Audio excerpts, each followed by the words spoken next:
Hi students, let us continue the lesson Art and Architecture under the Delhi Sultanate, Administration of the Delhi Sultanate.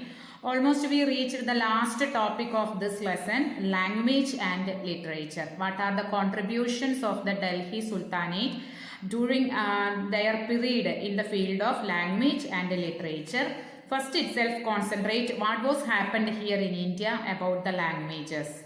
Almost the two cultures, it was mingled with the Turkish culture or the Persian Arabic culture with the Indian culture and interact with each other. Its effect is seen in the language and literature of this period.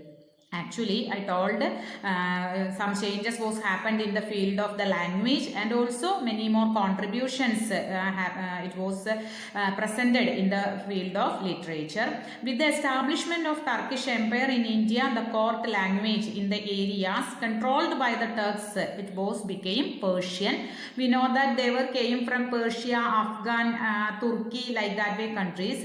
Anyway, they followed their language, court language or their administrative language, it was Persian, which in turn influenced many regional languages. Consequently, what was happened, many Persian words came into their vocabulary and the mixer or mixing with the Persian and the existing language here, it was Hindi. Mixed Persian and Hindi, it was led to the emergence of a new language that's known as Urdu. Listen students, it's a new language emerged here because of the mixing of Hindi and Persian language. The different words and all mixed with the Hindi language and emerged a new language that was known as Urdu. So remember, the language Urdu, it was existed and it was originated here related as the Delhi Sultanate period by mixing the two languages like Persian language and Hindi. Okay, the word Urdu, that means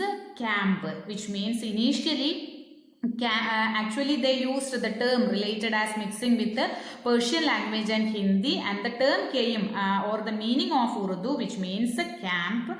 Initially Urdu spoken by the soldiers with the different mother tongues to speak to one another. For understanding and easy way of communication, the soldiers first used the language Urdu, but gradually Urdu became the most common spoken language in the town, but variations were seen in different regions. Now also we know that Hindi is our national language anyway. Hindi, different Hindi's varieties are there. We know Marathi, Bengali, like that Pahali, Oriya or Odia in Orissa, and different languages are there. Totally we can tell that it is Hindi. Anyway, like here also Urdu was common language it became. Anyway, different regions, little much differences are there.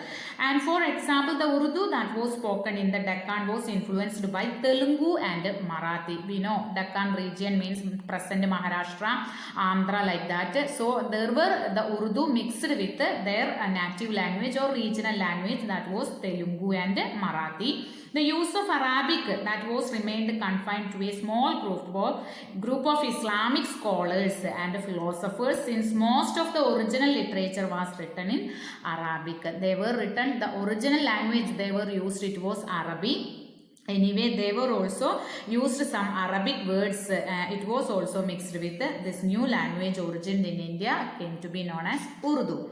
Sanskrit already continued here to be the language of higher learning. Actually, upper class people or higher learning, Sanskrit was used. It was used for religious rituals and on ceremonial occasions in the courts of Hindu rulers like the king of Vijayanagara.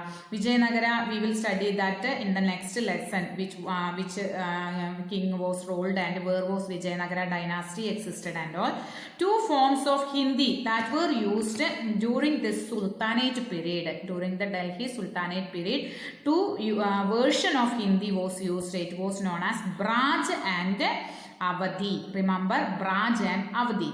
The use of regional languages by the Bhakti saints, it was helped in the growth of these languages. Regional language means we know that whatever the language we are using nearest or means the people, those who are way itself living in a society or in a village, they were used a common language that is known as our regional language. So here there were different regional languages used, especially the Bhakti saints, for spreading the concept of Bhakti.